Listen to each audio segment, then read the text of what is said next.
అంటే ధరలని విపరీతంగా పెరిగిపోయినాయి.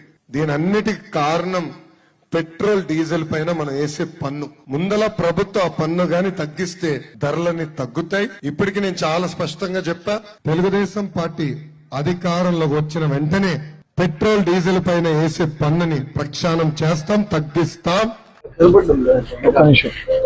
91 కదా, 91.27 డీజిల్. పెట్రోల్ ఎంత ఉంది ఇక్కడ? 91 పాయింట్ డీజిల్ 91 రూపాయలు 27 పైసలు. పెట్రోల్ ఎంత అన్నావు? 103.05. ఇప్పుడు కర్ణాటక రాష్ట్రంలో ఉన్నటువంటి ఈ పెట్రోల్ బంక్ లో డీజిల్ ధర 91 రూపాయల 27 పైసలు ఉంది.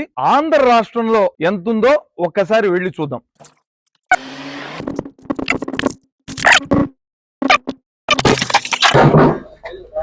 ఒక 1000 రూపీస్ డీజిల్ కొట్టరా కానీ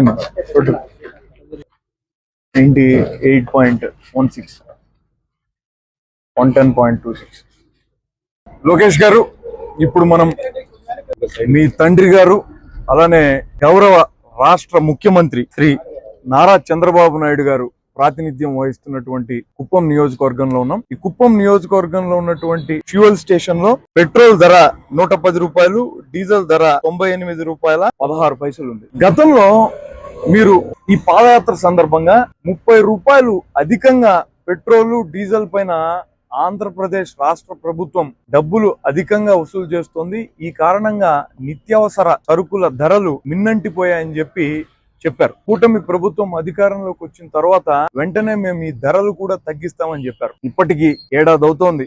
ఈ ఏడాది కాలంగా మీ పార్టీ గాని మీ ప్రభుత్వం గాని ఈ ధరల తగ్గింపు పైన స్పష్టతనివ్వలేదు. ఎందుకు ధరలు తగ్గించలేదో కనీసం ఇప్పటికన్నా మహానాడు సభల్లో మీరు వివరిస్తారా? లేదంటే అబద్ధాలు చెప్పి అధికారంలోకి రావడం అన్నది మా స్పెషాలిటీ అని అంగీకరించి ప్రజలకు క్షమాపణలు చెప్తారా అని వైఎస్ఆర్ కాంగ్రెస్ పార్టీ మిమ్మల్ని సూటిగా ప్రశ్నిస్తోంది.